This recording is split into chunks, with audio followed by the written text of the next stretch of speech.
160족을 보시면 등기 총론이라고 나와 있는데요.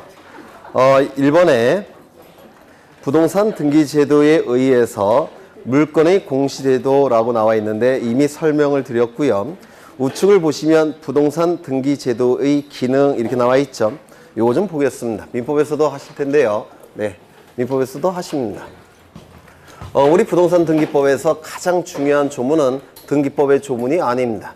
민법의 조문이에요. 민법 186조입니다. 민법 186조. 우리 민법 186조에는 이러한 내용이 들어가 있습니다.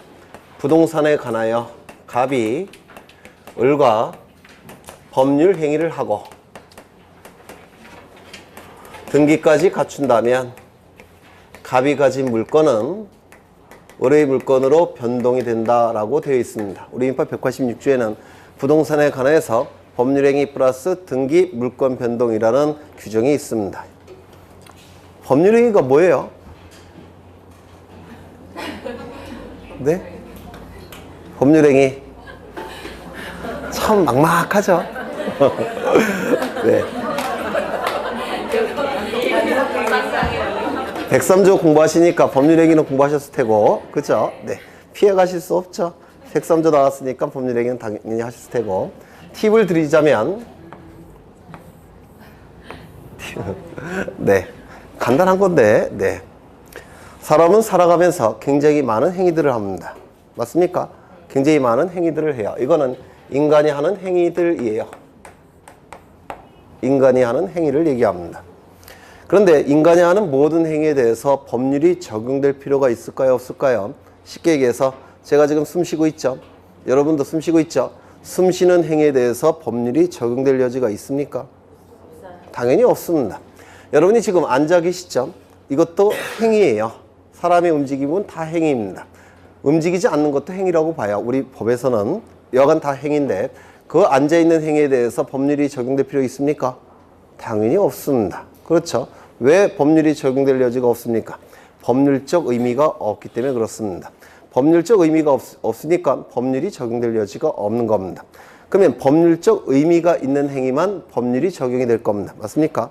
그렇죠? 그래서 인간이 하는 모든 행위에 대해서 법률이 적용될 필요는 없고 일부 법률적 의미가 있는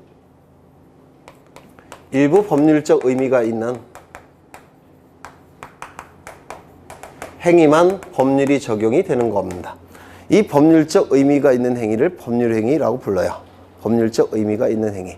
그러면 이 법률적 의미가 있다는 건 무엇을 의미하냐면 권리의 발생, 변경, 소멸, 이를 뭐라고 얘기합니까? 권리 변동이라고 얘기하죠. 권리의 변동과 관련된 뜻과 생각이 표시가 된 것. 이것이 법률적 의미가 있다는 뜻이에요.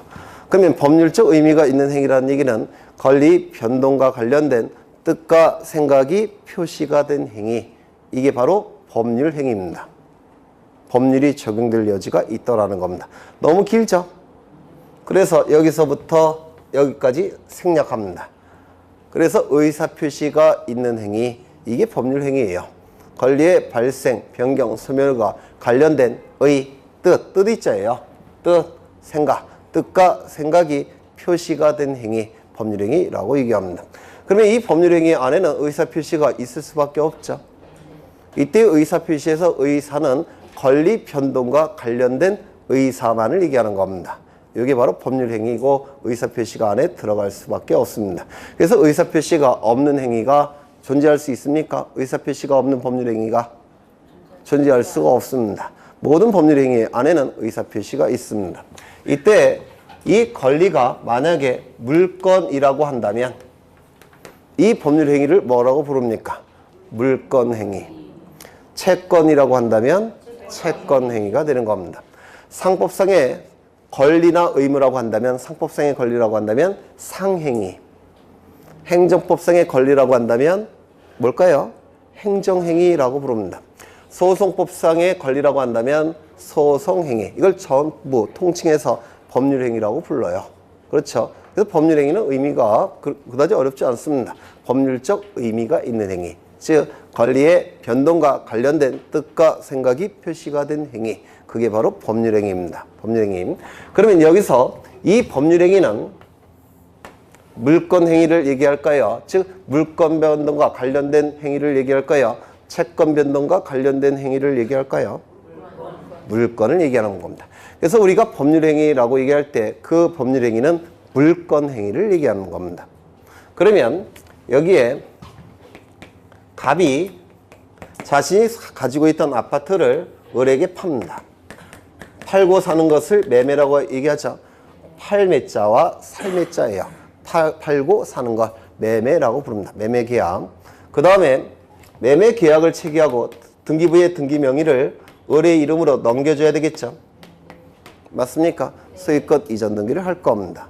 그러면 갑이 가진 소유권은 을의 소유권으로 변동이 될 겁니다. 즉 갑은 권리가 소유권이 소멸되고 을은 소유권이 발생이 되니까 한 단어로 변동된다라고 얘기합니다. 맞습니까? 네, 소유권이 변동이 될 거예요. 그러면 이 매매 계약은 채권 행위일까요? 물권 행위일까요? 매매 계약이 체결되면 민법에서 아시겠지만 소유권 이전 등기 의무와 대금 채권, 소유권 이전 등기 청구권과 대금 채무, 채권 채무가 발생합니다. 그러면 이 매매 계약은 매매는 채권 행위입니까? 물권 행위입니까? 채권 행위입니다. 채권 행위. 그러면 여기서 물권 행위가 필요하다고 했는데 여기는 채권 행위만 있죠. 그럼 물권 행위 어디 갔습니까?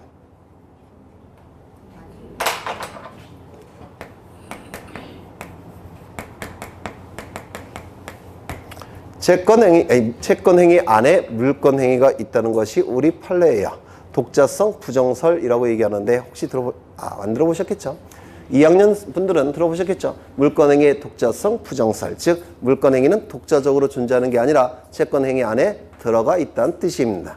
그래서 채권행위 안에 물권행위가 있는데요. 보통 매매계약서를 작성하는 것은 채권행위에 들어갈 겁니다. 맞습니까?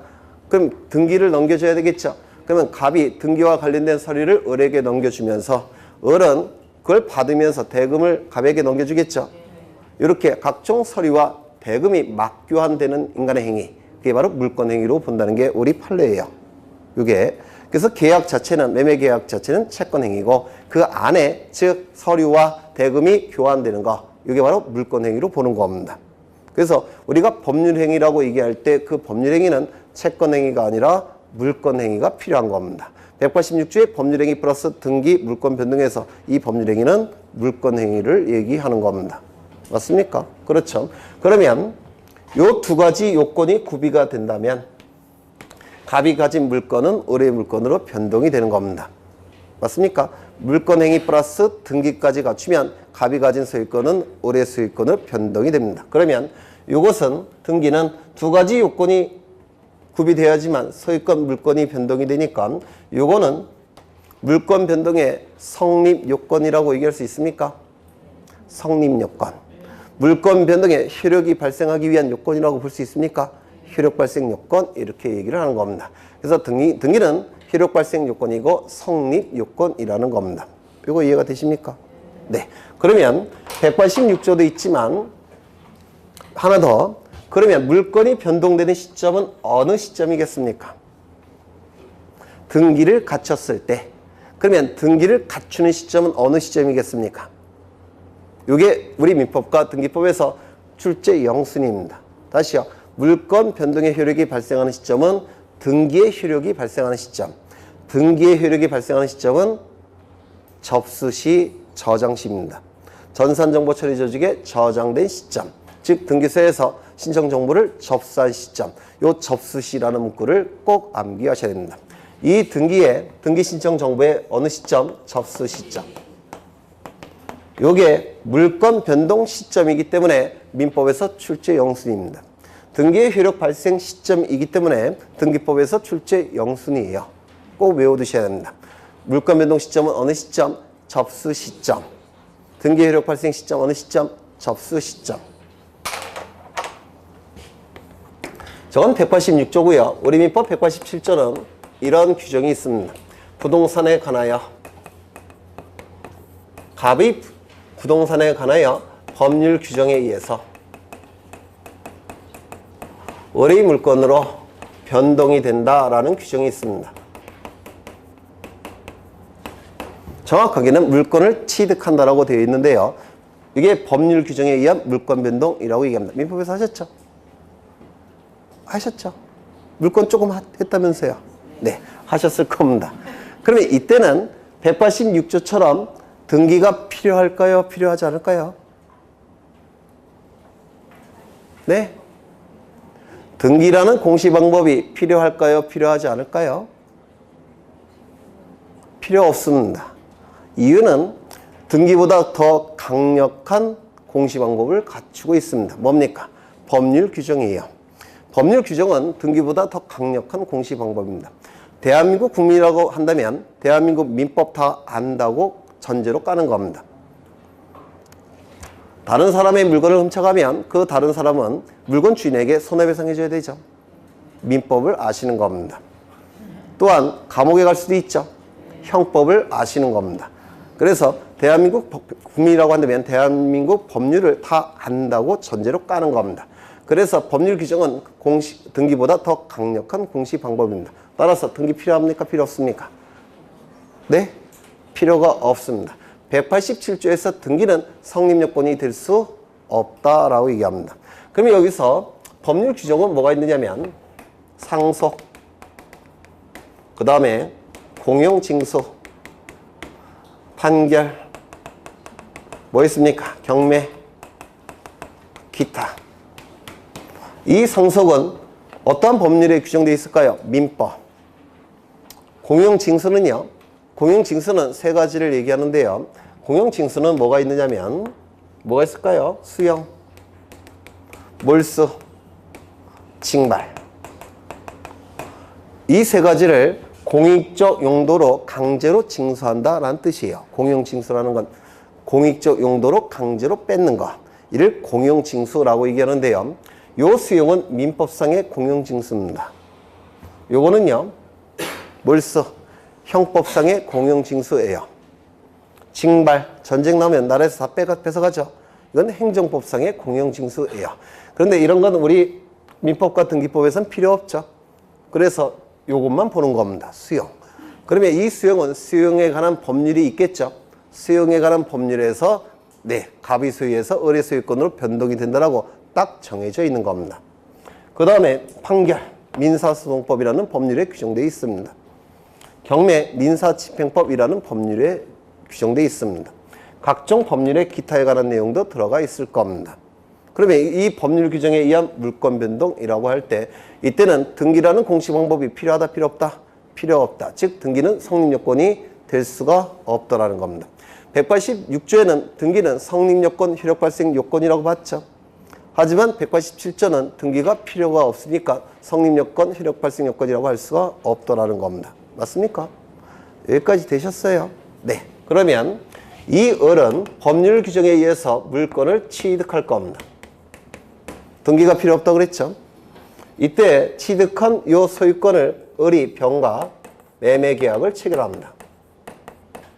그리고 등기를 넘겨준다면 이제 최종적으로 병은 소유권을 취득할 겁니다. 맞습니까? 그러면 등기부에는 이렇게 될 겁니다. 1번 등기부를 개설하는 등기는 아까 소유권 보존 등기라고 했죠.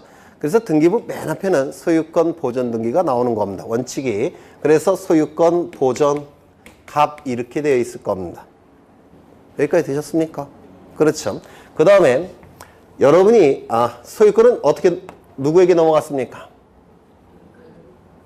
갑에서 을로 넘어갔죠. 그리고 을에서 병으로 넘어갔죠. 그러면 여러분이 을이라고 한다면 여러분의 이름으로 등기를 한 다음에 병에게 넘기겠습니까? 아니면 곧장 갑의 이름에서 병으로 등기 넘겨주겠습니까? 곧장 넘겨주는 게 보통 사람들의 상식이죠. 왜요? 세금 안 내기 위해서. 맞습니까? 그래서 보통 이렇게 등기가 넘어갈 겁니다. 그렇겠죠? 그러면 소유권이 변동되는 과정, 물건이 변동되는 과정은 갑에서 을로 넘어갔고 을에서 병으로 넘어갔는데 등기부에는 곧장 갑에서 병으로 넘어간다고 등기되어 있죠.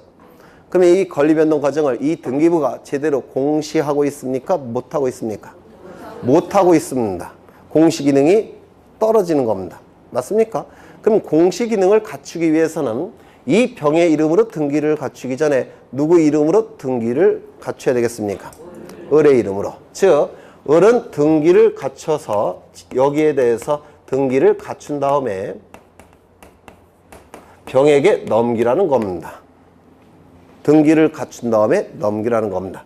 그러면 등기를 갖춘 다음에 넘긴다면 등기부에는 이렇게 되겠죠. 1번 소유권 보전 갑에서, 2번 소유권 이전 을, 3번 소유권 이전 병, 이렇게 등기가 될 겁니다. 그러면 권리변동 과정을 제대로 공시하고 있죠. 그러면 우리 187조에는 뭐라고 되어 있냐면 을이 법률 규정에 의해서 물건을 취득할 때는 등기가 필요 없습니다. 왜? 더 강력한 공시 방법을 갖췄으니까. 그렇죠. 다만 병에게 처분할 때는 등기를 갖춘 다음에 처분하라고 되어 있습니다. 취득할 때는 등기가 필요 없지만 처분하기 위해서는 등기부의 공시 기능을 제대로 발휘시키기 위해서 처분할 때는 등기를 갖춘 다음에 처분하라고 되어 있습니다. 이거 이해가 되십니까? 그러면 이 등기는 취득하기 위한 요건으로서의 등기입니까? 처분하기 위한 요건으로서의 등기입니까? 처분하기 위한 요건으로서의 등기가 돼버립니다. 그래서 186조의 등기는 성립 요건으로서의 등기, 효력 발생 요건으로서의 등기이지만 187조의 등기는 처분 요건으로서의 등기라고 얘기합니다. 굉장히 어려운 거 했는데 대충 드리뭉실이라도 대충 와닿습니까? 네. 그래서 거기 나와 있는 게 1번 효력 발생 요건으로서의 등기 186조 이렇게 나와 있죠. 186조의 등기는 효력 발생 요건으로서의 등기입니다. 그런데 그 밑에 보시면 처분 요건으로서의 등기 187조 나와 있죠. 그래서 187조도 꼭 기억해 두셔야 돼요. 하나 더. 186조의 법률 행위에 의한 물권 변동은 어느 시점에 을이 권리를 취득합니까? 접수 시. 맞습니까? 그러면 187조에서 을이 권리를 취득하는 시점은 어느 시점인지는 이 법률에 다 규정이 되어 있을 겁니다. 맞습니까? 186조의 권리 변동 시점이 시험에 나온다고 했죠. 접수시가 출제된다고 말씀드렸습니다. 맞습니까? 그러면 그것과 대등한 지위를 가지고 있는 187조도 어느 시점에 을이 권리를 취득하는지가 출제될 수밖에 없습니다. 이것도 민법, 등기법 양쪽에서 출제가 이루어질 겁니다. 오히려 민법에서 더 출제될 확률이 높습니다. 그 취득 시점은 각종 법률에 규정이 되어 있습니다. 상속의 경우에는 민법에 규정되어 있습니다. 어느 시점이겠습니까? 상속 개시 시. 상속 개시 시. 책에 다 있죠. 상속 개시 뒤에 있습니다. 다. 그냥 들어만 두세요. 민법에서도 할 테고 우리 등기법에서 나중에 또 할 겁니다. 민법이라는 법률에서 상속 개시시라고 되어 있고요. 그 다음에 공용징수, 즉 민법상의 공용징수는 수용이라고 했죠. 수용의 경우에는 어느 시점에, 토지수용법에서 어느 시점에 규정이 되어 있냐면 수용기일에, 수용기일, 수용한 날이라고 되어 있습니다. 판결의 종류가 다양한데요. 이것도 좀 보고 하죠. 판결서 받아보셨습니까? 재판에 안 가는 게 제일 좋죠. 네. 판결서는 두 가지 내용으로 구성되어 있어요. 판결서의 내용은 다른 내용 없고요. 판결서의 내용은 주된 문장이 있고요. 주된 문장이라고 얘기합니다. 주문. 법원의 판단 중에서 결론에 해당되는 부분이에요. 결론. 그 다음에 이 결론이 나온 이유. 그 다음에 중간에 원고, 피고, 주소 같은 게 기록됩니다. 중요한 내용은 이 두 가지인데요. 이 결론에 해당되는 주문은 대단히 간략합니다. 보통 2줄에서 3줄짜리예요. 대단히 간략합니다. 그리고 이 판결이 나온 이유는 양이 굉장히 많습니다. 수백 장이 될 수도 있고 수천 장이 될 수도 있고 한 10장이 될 수도 있습니다. 근데 이 주문이 2줄에서 3줄짜리인데요. 이 주문의 끝문장이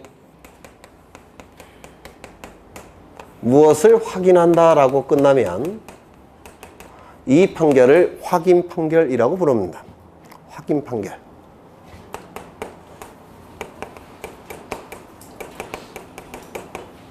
주문의 끝문장이 무엇을 확인한다로 끝나면 확인 판결이에요. 즉 갑은 소유권자임을 확인한다. 무슨 판결? 확인 판결. 을은 전세권자임을 확인한다. 무슨 판결? 확인 판결. 그 다음에 임차인임을 확인한다. 무슨 판결? 확인 판결이라고 얘기합니다. 이 주문의 끝문장이 이행하라 라고 끝나면 무슨 판결일까요? 이행 판결입니다. 갑은 소유권 이전 등기 의무를 이행하라. 무슨 판결일까요? 이행 판결. 을은 저당권 설정 등기 의무를 이행하라. 무슨 판결? 이행 판결입니다. 그 다음에 뭐뭐 한다로 끝나면 이를 형성 판결이라고 부릅니다. 법률 관계가 형성된다고 해서 형성 판결이라고 불러요. 갑남과 을녀는 이혼한다. 무슨 판결일까요? 형성 판결입니다. 부부 관계가 딱 끝나버립니다. 그래서 형성 판결이라고 불러요. A 지점부터 B 지점까지 분할한다. 무슨 판결입니까? 형성 판결입니다. 그래서 뭐뭐 한다로 끝나면 이건 전부 다 형성 판결이라고 불러요. 이때 등기와 관련된 이 판결은, 등기가 필요 없는 이 판결은 형성 판결을 의미합니다. 민법에서 하실 거예요.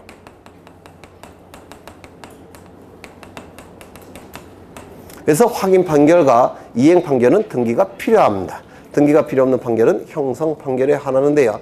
이 판결이 확정되는 시점, 그 시점에 갑의 물건에서 을의 물건으로 변동이 돼버립니다.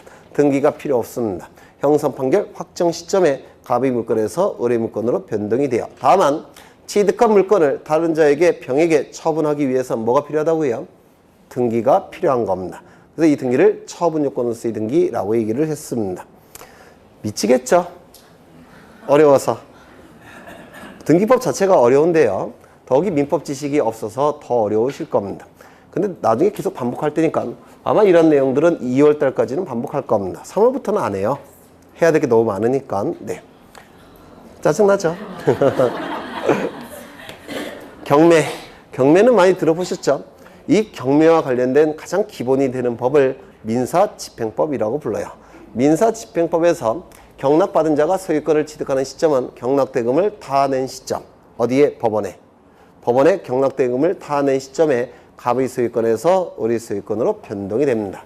하지만 취득한 소유권을 을이 병에게 처분하기 위해서는 뭐를 갖춘 다음에? 등기를 갖춘 다음에 처분하는 겁니다. 그래서 187조는 전부 다 처분 요건으로서의 등기라고 얘기를 합니다. 괜히 했다는 생각도 들어요.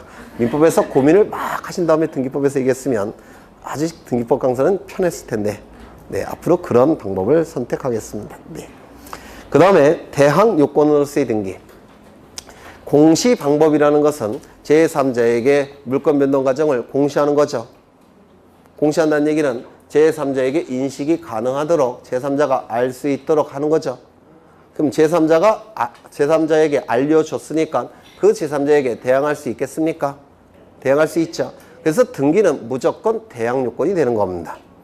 등기부에 등기가 됐다면 모든 사람이 알고 있다고 간주하기 때문에 그 자에게 대항할 수가 있는 겁니다. 이를 대항 요건으로서의 등기라고 얘기하는데요. 뒤에서 또 한번 나옵니다. 그때 다시 한번 확인을 하겠습니다. 이런 것들은 사실상 시험에 잘 안 나와요.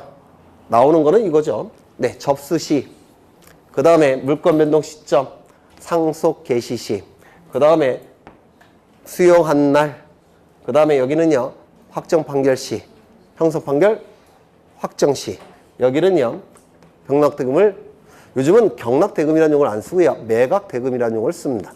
매각대금을 다 낸 때, 이런 게 출제가 되는 겁니다.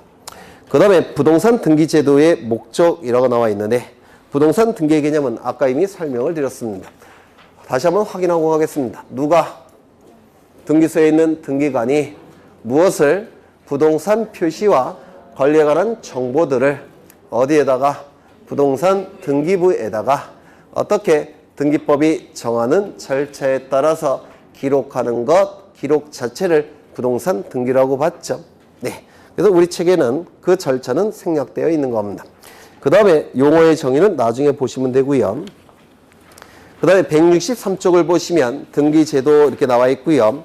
이런 것들은 뒤에 다 나옵니다. 뒤에 나오니까 뒤에서 보시게 될 겁니다.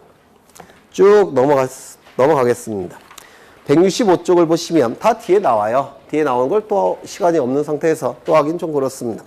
165쪽을 보시면 등기와 물권 변동, 의사주의, 형식주의, 현행 등기제도 이런 게 나오죠. 이건 다 민법에서 하시는 거예요.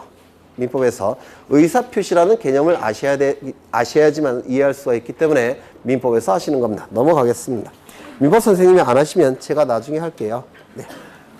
그 다음에 쭉 넘어가시면 돼요. 전부 다 뒤에 나오는 것들입니다. 168쪽을 보시면 등기의 종류가 나오는데요. 거기 1번을 보시면 밑에 등기 대상에 따른 종류 이렇게 나와 있죠. 거기 부동산 표시에 관한 등기, 표제부 등기를 아까 뭐라 불렀습니까? 사실에 관한 등기. 부동산에 객관적 사실이 기록이 된다고 해서 사실의 등기라고 부릅니다. 표제부에는 부동산 표시 사항이 기록되죠. 건물의 경우에는 건물의 표시, 즉 소재, 대지 지번, 종류, 구조, 면적. 토지의 표시는 소재, 지번, 지목, 면적. 부동산의 객관적 사실이 기록이 된다고 해서 사실의 등기라고 얘기했고요. 갑구, 을구에는 권리에 관한 내용이 기록이 되죠. 그래서 권리 등기라고 말씀을 드렸습니다. 그 안에 있는 내용은 모르셔도 돼요. 그냥 대충 감만 있으시면 됩니다. 그 다음에 우측을 보시면 내용에 따른 분류 넘기시겠습니다. 형식에 따른 분류 이것도 다 뒤에 하실 거예요. 여기 하고 뒤에 또 하기에는 시간이 너무 모자라서 강론에서 다 보실 겁니다. 강론에서 넘어가겠습니다. 잘 넘어가네요. 175쪽을 보십니다. 175쪽. 175쪽을 보시면 거기 등기할 사항들 나와 있죠. 등기사항. 먼저 물건이 나와 있는데 물건은 동산과 부동산으로 나뉜다고 했는데 기억나십니까? 동산은 공시방법이 점유, 부동산은 공시방법이 등기. 그렇죠. 부동산을 우리 등기법에서 둘로 나눈다고 했죠. 건물과 토지. 맞습니까? 그래서 토지에 관한 내용이 나오는데요. 그 토지에서 두 제줄 보시면 인위적이라는 문구가 나오죠. 인위적. 이게 민법에서 출제될 여지가 있습니다. 읽어보시면 돼요. 나머지는 뭐 우리 등기법에서는 출제 안 됩니다. 넘기겠습니다. 하천의 등기 능력이 나오는데요. 이거 체크만 하겠습니다. 177쪽을 보시면 거기 꼭대기에 넷째 줄에 등기할 수 없는 경우라고 나와 있습니까? 네, 요거 별표 하나 쳐십니다. 나중에 설명을 드릴 거예요. 이거 외우실 필요도 없어요. 당연하다라고 느끼실 겁니다. 나중에. 그 다음에 건물 나와 있는데요. 등기할 수 있는 건물이 되기 위해서는 1, 2, 3번을 보시면 3번을 보시죠. 3번. 건축물의 등기 능력 유무에 대한 판단 이렇게 나와 있죠. 거기 첫째 줄, 둘째 줄을 보시면 토지에 견고하게 정착되었는지 여부. 이게 뭡니까? 정착성. 맞습니까? 정착성. 두 번째. 지붕과 주벽 또는 그에 유사한 설비를 갖췄는지 여부. 이게 뭡니까? 외기 분단성을 얘기하는 겁니다. 외기 분단성. 여기 주벽이라고 나와 있지만 이거는 민법상의 용어를 빌려다 썼기 때문에 그렇고 사방에 벽이 있어야 됩니다. 주벽 갖고는 안 돼요. 그 다음에 그 옆에 보시면 일정한 용도로 계속 사용할 수 있는 것인지 여부. 뭡니까? 용도성을 얘기하는 겁니다. 용도성. 그래서 등기할 수 있는 건물이 되기 위해서는 세 가지를 갖춰야 돼요. 정착성, 외기 분단성, 용도성. 요거 갖고 이제 골라내실 겁니다. 나중에 요걸 외우기 싫으시면 거기 니은에 굉장히 많은 것들이 나와 있죠. 예시, A, B 굉장히 많은 거 나와 있죠. 이걸 외우셔도 돼요. 네, 이걸 외우시든지 그건 선택은 여러분이 하시고요. 그 다음에 집합 건물의 등기 능력 나와 있는데 이건 나중에 보겠습니다. 나중에. 지금 볼까요? 보겠습니다. 보지 말자고요? 네. 나중에 보죠. 네. 그 다음에 우측을 보시면 부동산 등기법상 등기할 수 있는 권리 굉장히 많은 내용이 나와 있는데 우리 등기법에서는 가장 본질적 권리인 소유권과 소유권에서 도출되는 소유권 이외의 권리에 관한 정보로 나눕니다. 소유권에 관한 정보는 어디에 기록한다고요? 갑구에. 소유권 이외의 권리에 관한 정보는 어디에 기록한다고요? 을구에. 네. 거기 나와 있는 내용은 다 민법에서 하시는 거예요. 그 다음에 180쪽을 보시면 표가 하나 나와 있죠. 요 표는 무조건 출제가 되는 표예요. 민법, 등기법 양쪽에서 무조건 출제가 됩니다. 그래서 민법에서도 설명을 하실 거예요. 민법에서 설명을 하신 다음에 제가 덧붙여야 됩니다. 요거를. 그래서 우리 등기법에서 하기에는 좀 뭐라 그럴까? 너무 주제가 무거워요. 네. 나중에 할 겁니다. 어렵지 않습니다. 민법에서 일단 공부하신 다음에 등기법에서 덧붙일 겁니다. 무조건 출제가 되는 부분이에요. 그 다음에 어디를 보시냐면 181쪽을 보시면 등기할 권리변동 나와 있고요. 거기 보시면 절차법상 등기할 권리변동이라고 나와 있는데 부동산 등기 절차를 규율하는 법을 뭐라고 부를까요? 부동산 등기 절차를 규율하는 법이 뭘까요? 부동산 등기법. 따라서 부동산 등기법을 절차법이라고 부릅니다. 절차법. 그 다음에 권리 의무를 규율하는 법을 뭐라고 얘기할까요? 권리 의무의 발생, 변경, 소멸을 규율하는 법을 뭐라고 부를까요? 네? 권리 의무를 규율하는 법이 뭐예요? 물권, 채권, 이걸 규율하는 법이 무슨 법입니까? 민법 아닌가요? 민법. 권리 의무를 규율하는 법이 민법이에요. 그러면 이 권리 의무는 법의 본질입니다. 실체라고 불러요. 그러면 민법을 뭐라고 부를까요? 실체법, 실질법 이렇게 부르는 겁니다. 민법을 실체법, 권리 의무를 규율하는 법이 민법이니까 권리 의무는 법의 실체입니다. 따라서 민법을 실체법이라고 부르고요. 등기 절차를 규율하는 법이 부동산 등기법이에요. 그래서 등기법을 절차법이라고 부릅니다. 거기서 절차법상 등기할 권리 변동 이미 말씀드렸죠. 보전, 설정, 이전, 변경, 소멸, 처분 제한. 그렇죠. 다 설명이 됐습니다. 책에 나와 있는 내용대로 암기하실 필요는 없어요. 왜냐하면 요거 자체가 출제되지는 않습니다. 출제될 수 있는 것은 다시 제가 밑줄 치고 설명을 드릴 테니까 구체적으로 이 안에 있는 내용을 외우시면서 스트레스 받을 필요는 전혀 없습니다. 그 다음에 실체법상 등기할 권리 변동, 발생, 변경, 소멸을 얘기한다고 했죠. 민법상의 권리 변동은 뭡니까? 권리의 발생, 변경, 소멸을 얘기한다고 했죠. 이제 네 번째 보겠습니다. 실체법상 실체법적 등기사항과 절차법적 등기사항이라고 나와 있는데요. 개념이 좀 어렵죠. 실체법상 등기사항과 절차법적 등기사항. 이걸 좀 보겠습니다. 예전에는 가끔 출제가 됐는데 요즘은 잘 안 나와요. 이렇게 쉬운 내용은. 네, 좀 보겠습니다. 우리 민법 186조에는 어떠한 내용이 규정이 되어 있느냐면 부동산에 관하여 갑과 을이 법률 행위를 하고 등기까지 갖춘다면 갑이 가진 물건은 을의 물건으로 변동이 된다라고 규정되어 있습니다. 이게 어려우시면 법률행위 대신에 매매 이렇게 이해하시면 되고요. 이 등기 대신에 소유권 이전 등기라고 이해하시면 돼요. 매매 안에는 물권행위가 있다고 했죠. 아까 말씀드리지 않았습니까? 그렇죠. 그러면 이 두 가지 요건이 구비가 돼야지만 물건이 변동이 되죠. 맞습니까? 그렇지 않습니까? 그러면 이 등기는 물권 변동과 관련된 등기죠. 맞습니까? 그러면 이 물권을 규율하는 법은 무슨 법입니까? 민법이죠. 민법 아닙니까? 그러면 이 민법을 또 뭐라고 불렀습니까? 실체법이라고 불렀죠. 민법을 실체법이라고 그랬죠. 그러면 이 등기는 민법과 관련된 등기라는 겁니다. 실체법과 관련된 등기라는 겁니다. 그래서 실체법상 등기사항이라는 건 뭐냐면 권리 변동과 관련된 등기사항들, 이를 실체법상 등기사항이라고 부릅니다. 권리의 발생, 변경, 소멸과 관련된 등기들, 이걸 실체법상 등기사항이라고 불러요.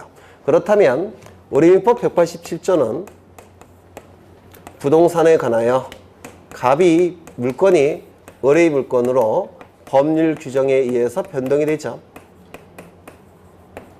이렇게 물건이 변동이 될 겁니다. 저도 어려워요. 민법이 전혀 안 되신 상태에서 하려니까 조금 그래요. 네. 그런데 이 을이 물건을 취득할 때는 등기가 필요합니까? 필요 없습니까? 필요 없죠. 따라서 이 을이 물건을 취득할 때는 등기가 필요 없었습니다. 다만 취득한 물건을 다른 자에게 처분하기 위해서는 등기를 갖춘 다음에 을의 이름으로 등기를 갖춘 다음에 처분해야 될 겁니다. 맞습니까? 그래서 이 등기를 아까 뭐라고 불렀습니까? 처분하기 위한 등기, 처분 요건서의 등기 이렇게 불렀죠. 그러면 이때 을이 물건을 취득하는 데 있어서 이 등기는 역할을 수행했습니까? 수행을 못했습니까? 못했죠. 법률 규정에 의해서 물건을 취득했기 때문에 갑의 물건에서 을의 물건으로 변동할 때 등기가 필요가 없었습니다. 단지 처분할 때 필요한 등기죠. 그러면 을이 물건을 취득할 때, 갑은 물건이 소멸될 때 이 등기는 필요했습니까? 필요하지 않았습니까? 필요하지 않았죠. 그러면 이 등기를 실제법상의 등기사항이라고 볼 수가 있습니까? 없습니까? 없습니다. 그렇죠. 이 등기는 187조의 등기는 갑의 물건에서 을의 물건으로 변동할 때 필요가 없었던 등기입니다. 따라서 실제법상의 등기사항이라고 볼 수는 없습니다. 다만 이 등기도 부동산 등기법에 적용을 받습니까? 받지 않습니까? 받겠죠. 따라서 실제법상의 등기사항은 아니지만 등기법에 적용을 받기 때문에 이걸 절차법상의 등기사항이라고 부릅니다. 등기법에 적용을 받는 등기는 전부 다 절차법상의 등기사항이에요. 이 등기는 갑의 물건 변동과 갑의 물건에서 을의 물건으로 변동될 때 이 등기가 필요했으니까 물건과 관련된 등기사항, 실제법상의 등기사항이라고 불렀죠. 또한 등기법에 적용을 받습니까? 받지 않습니까? 모든 등기는 다 등기법에 적용을 받아요. 등기법에 적용을 받지 않는 등기는 아예 없습니다. 그러면 이 등기는 등기법에 적용을 받습니까? 받지 않습니까?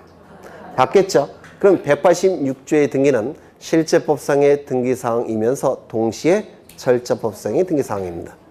187조의 등기는 물건 변동에 영향을 미친 적이 없으니까 실제법상의 등기사항은 아닙니다.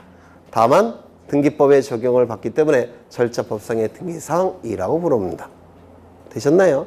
그러면 모든 등기는 전부 다 등기법에 적용을 받기 때문에 모든 등기는 하나도 빼먹지 말고 모든 등기는 다 절차법상의 등기사항입니다.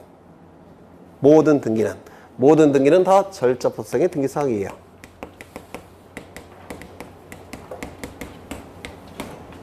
그 중에서 일부는 등기법에 적용을 받으면서 물건 변동과 관련돼 있겠죠. 그 중에서 일부는 186조. 이게 바로 실제법상의 등기사항입니다. 그러면 이 부분은 민법과 등기법 양쪽에 적용을 받는 것이고 몇 조에 해당이 됩니까? 186조. 그 다음에 이 부분은 민법은 적용되지 않고 등기법만 적용되겠죠. 몇 조입니까? 187조. 그러면 실제법과 실제법상의 등기사항과 절차법상의 등기사항을 비교를 해보면 이러한 관계가 성립이 될 겁니다. 네, 어려운 거 저도 알아요. 그냥 잊어버리셔도 괜찮습니다. 요즘은 거의 출제가 안 되니까 모의고사나 가끔 나올 겁니다. 그런 내용이 나옵니다. 정리를 해보면 권리 변동과 관련된 등기사항을 뭐라고 얘기한다고요?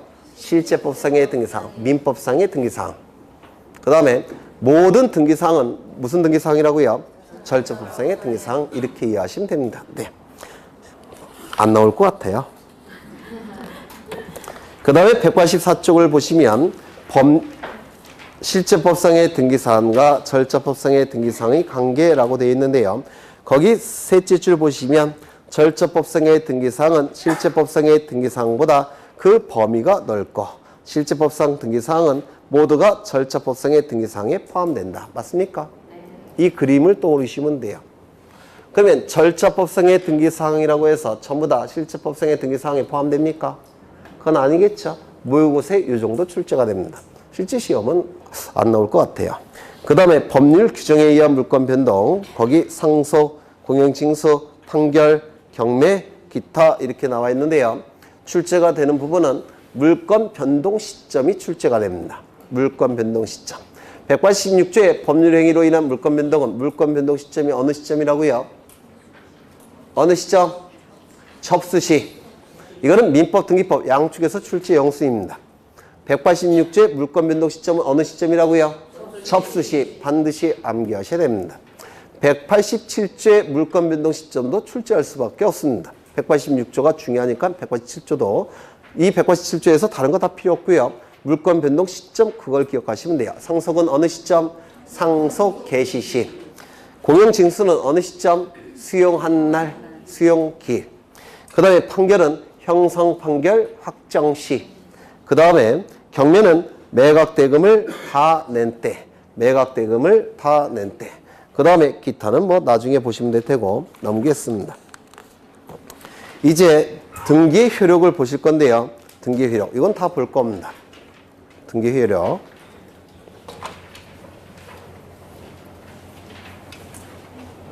그래서 11월, 12월 달에 하는 등기법은요.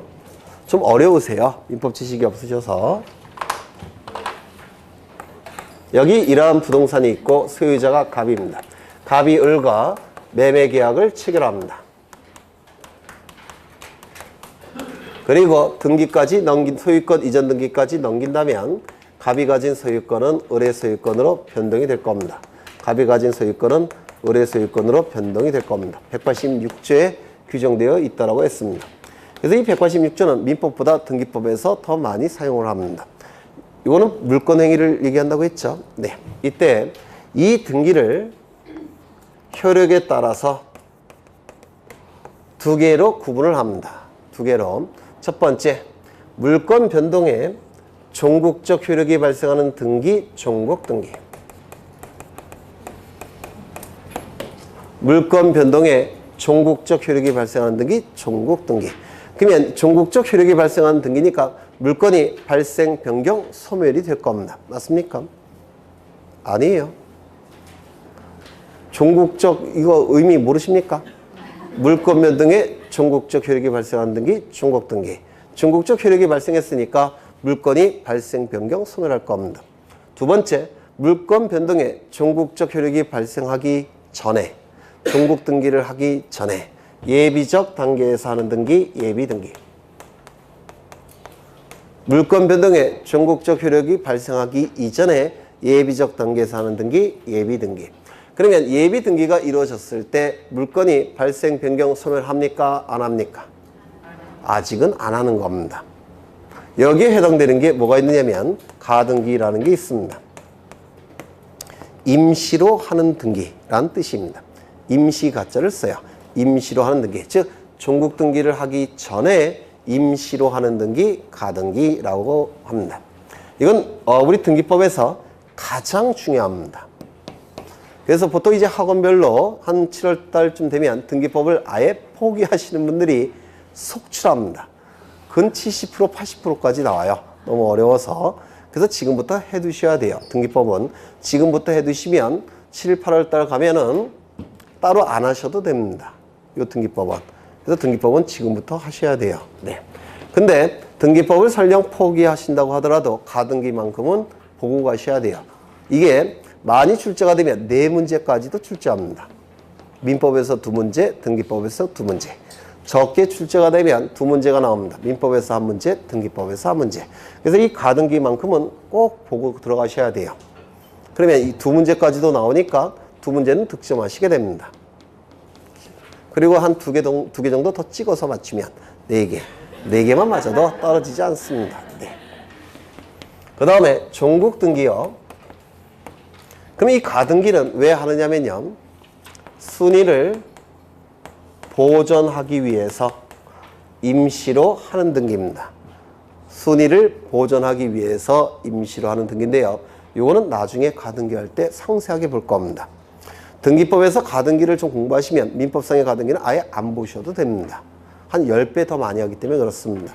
그래서 순위 보존의 가등기라고 불러요. 순위 보존의 가등기. 그 다음에 이건 나중에 보실 거고요. 종국 등기는요. 첫 번째, 가장 중요한 효력은 물권 변동의 효력입니다.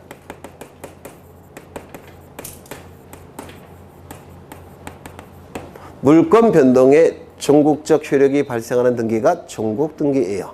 그럼 당연히 물권 변동의 효력이 나타나겠죠. 여기서 출제가 되는 것은 물건 변동 시점이라고 했습니다. 계속 반복합니다. 출제가 될 테니까 물건 변동 시점은 어느 시점이라고요? 그렇죠. 접수시. 그렇죠. 접수시를 얘기하는 겁니다. 두 번째, 순위를 확정시키는 효력이 있습니다. 이 순위 확정의 효력은 우리 등기법에서 가장 많이 출제된 내용입니다. 등기법에서 요즘은 잘 안 나오는데요. 너무 쉬워서 예전에는 정말 많이 한 문제 이상은 반드시 나왔던 내용이에요. 세 번째, 대항적 효력. 대항력이라고도 부릅니다. 이거는 시험에 거의 안 나오는데요. 공시가 됐기 때문에 제3자가 알겠죠. 따라서 그 자에게 대항할 수 있다는 겁니다. 등기가 이루어지면 무조건 대항할 수가 있는 겁니다. 등기가 이루어지면 공시가 됐기 때문에 무조건 그 자에게 대항할 수 있다라고 얘기합니다. 네 번째,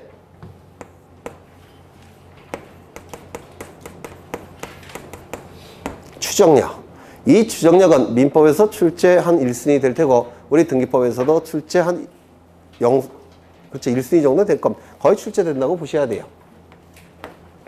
하나만 보고 가죠. 이 추정력의 본래 용어는 권리 추정력입니다. 권리 추정력. 앞에 권리라는 문구가 생략됐습니다. 권리 추정력이 본래 용어예요. 그렇다면 표제부에서 이루어지는 등기는 추정력이 있을까요? 없을까요? 네? 있을까요? 없을까요? 찍으세요. 어차피. 네, 찍는 훈련도 하셔야 돼요. 네. 올해도 그렇고 작년도 그렇고 재작년도 그렇고 보통 두 문제 정도는 손도 못 대는 문제가 나와요. 예전에 이유 말씀드렸죠. 전체 등기법이 이만큼이라고 한다면 전체 등기법을 공부하는 그 시험은 법무사 시험인데요. 법무사 시험은 150시간 정도 합니다. 150시간 정도.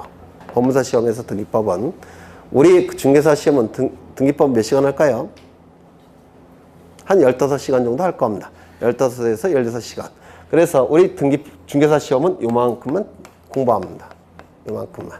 10%. 근데 출제할 때 이놈의 출제하는 놈들이 참 나쁜 놈들인데 대학 교수들이 요것만 출제할까요? 네, 여기서 출제할 수밖에 없어요. 이유는 대학교에는 교수님들이 등기법을 전공한 교수가 없어요. 등기법을 전공한 교수가 전부 다 민법 전공 교수가 등기법을 출제하는 겁니다. 물권 전공한 교수가. 그래서 뭐가 뭔지 몰라요, 걔네도. 네, 그래서 여기서 두 문제 정도가 출제가 됩니다. 그럼 여기서 출제가 됐을 때 올해도 그렇고 작년도 그렇고 재작년도 그렇고 거의 그랬어요. 그러면 찍을 수밖에 없겠죠. 물론 찍는 방법은 지문이 긴 거, 가능하면 아래쪽 거, 그리고 가능하면 생소한 문장은 출제가 답이 아니라는 거, 뭐 이런 여러 가지 방법이 있는데요. 네, 찍는 것도 훈련을 하셔야 돼요. 지금부터 훈련을 하셔야 됩니다. 다시요. 이 추정력, 표제부 등기는 추정력이 있을까요? 없을까요? 있을까요? 권리 추정력이라고 했죠. 표제부에는 권리에 관한 내용이 기록됩니까? 안 돼요. 권리에 관한 내용은 갑구, 을구에만 존재하겠죠. 따라서 갑구, 을구에 있는 등기만 추정력이 인정되는 겁니다. 갑구, 을구만. 표제부에는 추정력이 인정될 수가 없습니다. 이유는요, 권리에 관한 내용이 기록되지 않기 때문에 그렇습니다. 여하간 이 추정력은 민법, 등기법 양쪽에서 출제될 여지가 대단히 높습니다. 이따가 보실 거예요. 그 다음에 다섯 번째, 후등기 저지력. 이 후등기 저지력은 제가 대학교 다닐 때쯤 한 10년쯤 전에는 형식적 확정력이라고 불렀습니다. 그랬더니 진짜 10년쯤 전이라고 생각하시는, 한 30년 전에는 형식적 확정력이라고 불렀는데요. 30년 전부터는, 후부터는 이 용어를 씁니다. 이 용어를. 후등기 저지력이 요즘 더 많이 쓰는 용어예요. 이 후등기 저지력은 우리 등기법에서는 나옵니다. 민법에서는 안 나와요.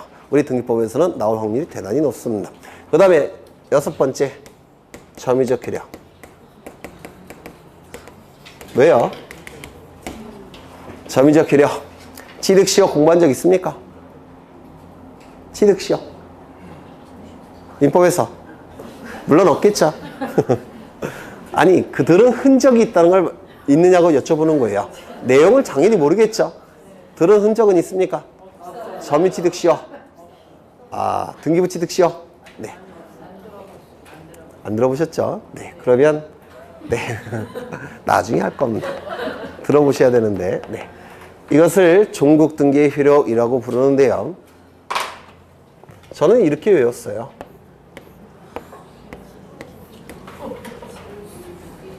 물에 빠진 순대는 보통 안 먹을 테니까 나중에 먹을 수 있다라고 생각하셔서 물순대 추후점유. 물순대는 물에 빠진 순대는 추후에 점유해도 먹을 수 있다는 뜻입니다. 왜? 다른 사람이 안 먹을 테니까. 물순대 추후점유. 여기서 출제가 되는 거, 요거 뭐가 출제가 된다 그랬죠? 접수시. 접수시가 출제가 되고 있고요. 그 다음에 순위 확증의 효력은 이따가 볼 건데요. 워낙 이전에 많이 출제가 됐기 때문에 기억해 두셔야 됩니다. 그 다음에 요거는 출제 안 되고요. 요거 출제가 됩니다. 권리 추정력. 대단히 어렵습니다. 요게. 그 다음에 요건 우리 등기법에서 출제가 됩니다. 우리 등기법에서. 그래서 요 별표 친 거 위주로 보겠습니다. 잠시 쉬었다가. 네.